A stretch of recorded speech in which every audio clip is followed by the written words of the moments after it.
નમસ્કાર મિત્રો, જ્ઞાન વૃક્ષમાં તમારા સૌનું ખૂબ ખૂબ સ્વાગત છે. જીપીએસસી જનરલ સ્ટડીઝની આપણી આ સફરમાં આજે આપણે એક એવા ટોપિક પર વાત કરવાના છીએ જે સીધો આપણી ધરતીના ધબકારા સાથે જોડાયેલો છે. એક એવો વિષય જે પરીક્ષામાં માર્ક્સ તો અપાવશે જ, પણ સાથે સાથે આપણી આસપાસના જોખમો વિશે આપણને જાગૃત પણ કરશે. જી હા, આજે આપણે ઊંડાણમાં સમજીશું ભૂકંપ અને ભૂસ્ખલનને. તો ચાલો સીધા જ મુદ્દા પર આવીએ. સ્ક્રીન પર દેખાતો આ આંકડો જુઓ, 7.7. આ માત્ર એક નંબર નથી, આ એક ધ્રુજારીની, એક કંપનની તાકાત છે. એક એવી ઘટના જેણે ઇતિહાસ અને ભૂગોળ બંનેને બદલી નાખ્યા. આ આંકડો એક દર્દનાક યાદ પણ છે અને એક મોટી ચેતવણી પણ. પણ કઈ ઘટના હતી આ? 26 જાન્યુઆરી 2001, ભુજ. બસ આ તારીખ અને સ્થળ સાંભળતા જ આપણા મગજમાં એ ભયાનક દ્રશ્યો તાજા થઈ જાય છે, ખરું ને? ભુજના એ ભૂકંપે આપણને શીખવ્યું કે કુદરતી આફતોને સમજવી અને એની સામે તૈયાર રહેવું કેટલું બધું જરૂરી છે. તો ચાલો આજે આ વિષયને ગોખવા માટે નહીં, પણ એને દિલથી સમજવા માટે તૈયાર થઈ જઈએ. ચાલો આમાં થોડા ઊંડા ઉતરીએ. જુઓ, કોઈ પણ ઇમારત એના પાયા પર ટકેલી હોય છે, બરાબર? એ જ રીતે કોઈ પણ ટોપિકને સમજવા માટે એના મૂળભૂત સિદ્ધાંતો, એના ફાઉન્ડેશન્સ એકદમ ક્લિયર હોવા જોઈએ. તો સૌથી પહેલો અને બેઝિક સવાલ, ભૂકંપ એટલે શું? ચાલો એકદમ સરળ ભાષામાં સમજીએ. આપણી જે પૃથ્વી છે ને, એનો ઉપરનો પોપડો, જેને આપણે ક્રસ્ટ કહીએ છીએ, એ મોટા મોટા ટુકડાઓમાં વહેંચાયેલો છે.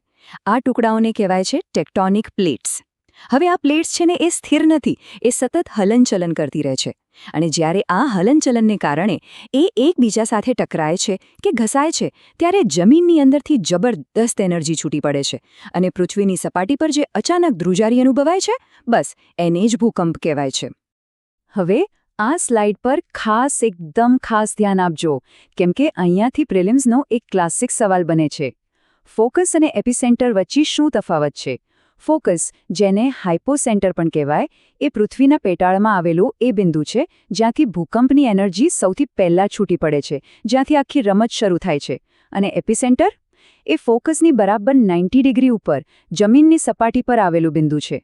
અને હા, એક વાત યાદ રાખજો, સૌથી વધુ તબાહી, સૌથી વધુ નુકસાન હંમેશા એપિસેન્ટર અને એની આસપાસ જ થાય છે.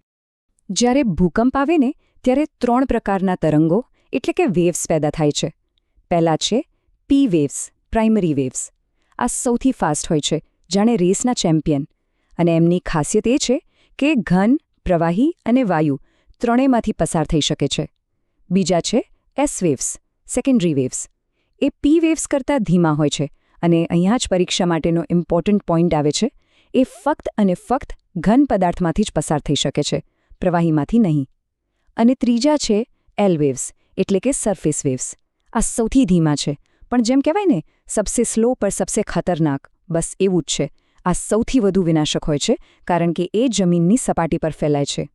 તો આ ભૂકંપની તાકાત મપાય છે કઈ રીતે? મુખ્ય રીતે 2 સ્કેલ વપરાય છે. પહેલો છે રિક્ટર સ્કેલ. એ ભૂકંપનો મેગ્નિટ્યુડ માપે છે, એટલે કે એના કેન્દ્રમાંથી કેટલી એનર્જી, કેટલી ઊર્જા છૂટી પડી. બીજો છે મર્કાલી સ્કેલ. એ ભૂકંપની ઇન્ટેન્સિટી, એટલે કે તીવ્રતા માપે છે. મતલબ કે એનાથી જમીન પર કેટલું નુકસાન થયું, બિલ્ડિંગો કેટલી ધ્રુજી, લોકોએ શું અનુભવ્યું. ટૂંકમાં કહીએ તો રિક્ટર સ્કેલ ભૂકંપની તાકાત માપે છે અને મર્કાલી સ્કેલ એનાથી થયેલી તબાહી માપે છે. ઓકે, તો આખી વાતને હવે આપણે ભારતના પરિપ્રેક્ષ્યમાં જોઈએ. ભૂકંપના જોખમને આધારે આપણા દેશને કયા કયા વિસ્તારોમાં વહેંચવામાં આવ્યો છે. આ ઝોનલ મેપિંગ સમજવું એ પરીક્ષા અને આપણે પોતાની સલામતી બંને માટે ખૂબ જ જરૂરી છે. બ્યુરો ઓફ ઇન્ડિયન સ્ટાન્ડર્ડ્સ એટલે કે BIS એ ભારતને મુખ્યત્વે 4 સિસ્મિક ઝોનમાં વહેંચ્યું છે. ઝોન 2, 3, 4 અને 5. જેમ જેમ નંબર વધતો જાય એમ જોખમ પણ વધતું જાય. ઝોન 2 સૌથી ઓછું જોખમી છે. ઝોન 3માં મધ્યમ જોખમ છે, જેમાં દક્ષિણ પૂર્વ ગુજરાતનો થોડો ભાગ આવે છે. હવે ખાસ ધ્યાન આપજો, ઝોન 4 એટલે કે હાઈ રિસ્ક ઝોન, જેમાં દિલ્હી, સૌરાષ્ટ્ર અને ગુજરાતનો મોટો ભાગ આવે છે. અને સૌથી ખતરનાક, સૌથી વધુ જોખમી છે ઝોન 5. તો મુદ્દાની વાત એ છે કે ઝોન 5 એ વેરી હાઈ રિસ્ક ઝોન છે. અહીં 8 મેગ્નિટ્યુડ કે એનાથી પણ વધારે તીવ્રતાના ભૂકંપ આવવાની પૂરી સંભાવના છે. આ ઝોનમાં હિમાલય, નોર્થ ઇસ્ટ ભારત અને ખાસ યાદ રાખજો આપણા ગુજરાતનો કચ્છ જિલ્લો પણ આવે છે. આ ફેક્ટ પરીક્ષામાં સીધો જ પૂછાઈ શકે છે. આને મગજમાં ફિટ કરી લેજો. આખા ભારતની વાત કર્યા પછી હવે આપણે ફોકસ કરીએ આપણા પોતાના રાજ્ય પર. ગુજરાત અને ભૂકંપનો શું સંબંધ છે? આપણી જમીનની નીચે એવું તો શું ચાલી રહ્યું છે જે તેને આટલી સંવેદનશીલ બનાવે છે? ચાલો ગુજરાતની ભૂગર્ભિક વાસ્તવિકતાને જરા નજીકથી સમજીએ. એક સવાલ જે દરેક ગુજરાતી અને ખાસ કરીને જીપીએસસી એસ્પિરન્ટના મનમાં ઉઠવો જ જોઈએ. આખરે આ કચ્છનો વિસ્તાર જ કેમ આટલો બધો ભૂકંપીય રીતે સક્રિય છે? એની પાછળનું વિજ્ઞાન શું છે? આ સવાલનો જવાબ તમારા મેન્સના ઉત્તરને એક અલગ જ લેવલ પર લઈ જશે. અને જવાબ છે આ સ્લાઇડ પર. ફોલ્ટ લાઇન્સ એટલે કે જમીનના પેટાળમાં રહેલી મોટી મોટી તિરાડો જ્યાં ટેક્ટોનિક પ્લેટ્સનો તણાવ ભેગો થતો રહે છે. ગુજરાત અને ખાસ કરીને કચ્છ આવી સક્રિય ફોલ્ટ લાઇન્સનું એક આખું નેટવર્ક ધરાવે છે. Kutch main fault, Wagad fault, Allahbund fault અને દક્ષિણમાં નર્મદા તાપી ફોલ્ટ લાઇન. આ નામો તમારા મેઇન્સના જવાબ માટે ગોલ્ડ માઇન જેવા છે. આનો ઉલ્લેખ કરશો તો જવાબ વધુ પ્રભાવશાળી બનશે. અને આ ફોલ્ટ લાઇન્સની સક્રિયતા કોઈ નવી વાત નથી. ઇતિહાસ એનો સાક્ષી છે. છેક 1819માં એક ભયાનક ભૂકંપ આવેલો જેણે જમીનને લગભગ 6 મીટર ઊંચી કરી દીધી અને અલ્લાબંધ નામની કુદરતી દિવાલ બનાવી દીધી. એટલું જ નહીં, સિંધુ નદીનો પ્રવાહ પણ બદલી નાખ્યો.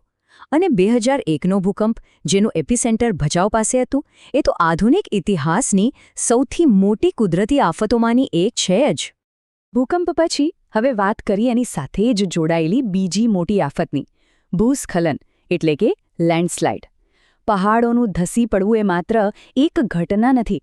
એની પાછળ પણ ચોક્કસ કુદરતી અને માનવસર્જિત કારણો જવાબદાર છે. ચાલો આ બીજા મોટા જોખમને પણ સમજી લઈએ.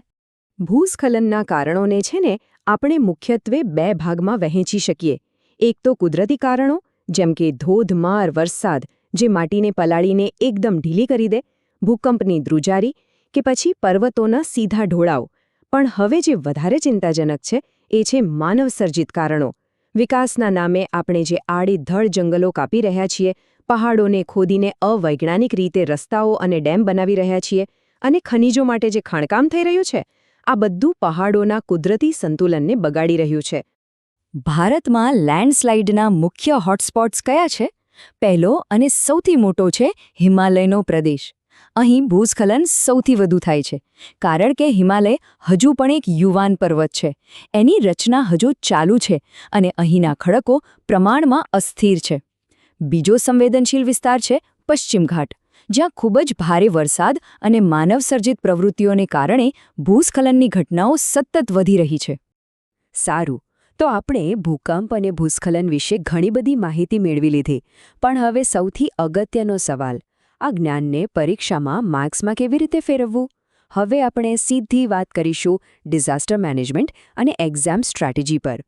જુઓ, આફતોને રોકી શકાતી નથી, પણ એનાથી થતા નુકસાનને ઘટાડવાના ઉપાયો ચોક્કસ કરી શકાય છે. મેન્સના જવાબ માટે આ મુદ્દાઓ નોંધી લેજો. ઢોળાવ પર રિટેનિંગ વોલ બનાવવી, મોટા પાયે વૃક્ષારોપણ કરવું જેથી વૃક્ષોના મૂળ માટીને પકડી રાખે, પાણીના નિકાલની યોગ્ય વ્યવસ્થા કરવી, ભૂકંપ પ્રતિરોધક બિલ્ડિંગ કોડનું સખ્તાઈથી પાલન કરાવવું અને અર્લી વોર્નિંગ સિસ્ટમ વિકસાવવી. ચાલો હવે કેટલીક ક્વિક એક્ઝામ ટિપ્સ. પ્રિલિમ્સ માટે પી વેવ્સ અને એસ વેવ્સ વચ્ચેનો મુખ્ય તફાવત અને કચ્છ ઝોન 5માં છે એ ફેક્ટ બરાબર યાદ રાખી લેજો. મેન્સ માટે તમારા જવાબમાં ટેક્ટોનિક અસ્થિરતા અને વલ્નરેબિલિટી મેપિંગ જેવા કીવર્ડ્સનો ઉપયોગ કરો. આનાથી તમારા જવાબનું વજન વધી જશે અને એક્સપર્ટ જેવો લાગશે. આ વિધાન પર ઊંડાણપૂર્વક વિચાર કરો. પશ્ચિમ ઘાટમાં થતા ભૂસ્ખલન કુદરતી કરતાં વધુ માનવસર્જિત હોય છે. જો પરીક્ષામાં આવો કોઈ વિશ્લેષણાત્મક પ્રશ્ન આવે તો માત્ર કુદરતી કારણો લખીને અટકશો નહીં. તમે માધવ ગાડગિલ સમિતિના રિપોર્ટનો ઉલ્લેખ કરી શકો છો અને સમજાવી શકો છો કે કેવી રીતે પર્યાવરણીય નિયમોનું ઉલ્લંઘન, ખાણકામ અને અનિયંત્રિત પર્યટને આ વિસ્તારને વધુ જોખમી બનાવી દીધો છે. અને અંતમાં એક વિચારવા જેવો પ્રશ્ન તમારા માટે. ગુજરાતના ઝોન 4 અને ઝોન 5 જેવા ઉચ્ચ જોખમી વિસ્તારોને ધ્યાનમાં રાખીને રાજ્યમાં શહેરી આયોજન એટલે કે અર્બન પ્લાનિંગ માટે સૌથી મહત્વપૂર્ણ અને પ્રથમ પ્રાથમિકતા કઈ નીતિની હોવી જોઈએ? આ પ્રશ્ન પર વિચાર કરજો અને તમારો જવાબ નીચે કોમેન્ટ બોક્સમાં જરૂર જણાવજો. મને તમારા વિચાર જાણવાની ખૂબ ઉત્સુકતા રહેશે. આશા છે કે આજની આ ચર્ચા તમને પરીક્ષામાં ખૂબ જ ઉપયોગી થશે. જો તમને આ વિડિયો ગમ્યો હોય તો તેને લાઇક કરજો, તમારા મિત્રો સાથે શેર કરજો અને હા, જ્ઞાનવૃક્ષ ચેનલને સબસ્ક્રાઇબ કરવાનું ભૂલતા નહીં. ફરી મળીશું એક નવા વિષય સાથે. જય હિન્દ.